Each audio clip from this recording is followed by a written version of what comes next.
পঞ্চম দিনে বোলপুর পৌরসভার বুলডোজার অভিযান অব্যাহত। আজ সকাল থেকে শুরু হয়েছে বোলপুর পৌরসভার বুলডোজার অভিযান।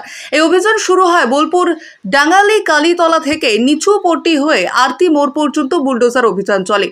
কিন্তু আজ দেখা গেল অনুব্রত মণ্ডলে নিচু পট্টি বাড়ির সামনে বুলডোজার নিশ্চুপভাবে চলে গেল। বুলডোজার এক আঁচড়ও দিতে পারেনি অনুব্রত মণ্ডলের বাড়ির সামনে।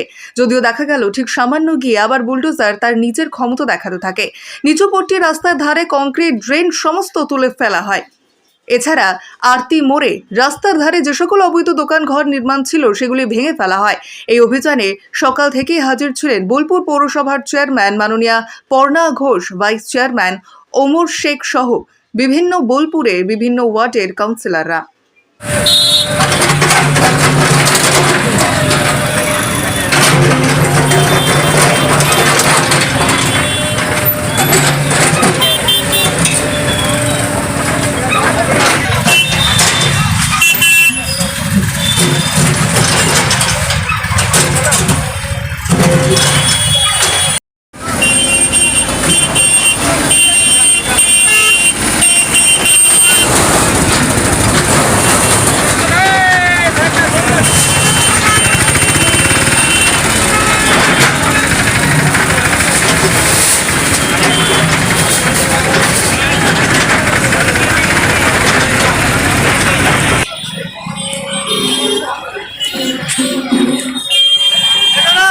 নাকি এবং কত দূর এগিয়েছে?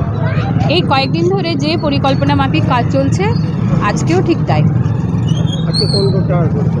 আজকে শুরু হয়েছে এই নিচুপটিটা, মানে আমাদের ডাঙ্গালি কালীতলার ওখান থেকে নিচুপটিটা, দেখাই যাক কতটা হয়। জেলার পৌরসভাগুলি সেভাবে না নামলেও বোলপুর পৌরসভা কিন্তু প্রথম দিন থেকে সেই কাজ করে চলেছে। আপনাদের আগামী দিনে কী ধরনের বোলপুর দিতে চাইছেন? আমরা চাই যে বোলপুর শান্তিনিকেতন রবি ঠাকুরের ঐতিহ্যময় শান্তিনিকেতন, তো এটা একটা নজিরবিহীন হোক। সবাই দেখুক যে হ্যাঁ সত্যি এটা রবীন্দ্র স্মৃতি বিজড়িত একটি শহর।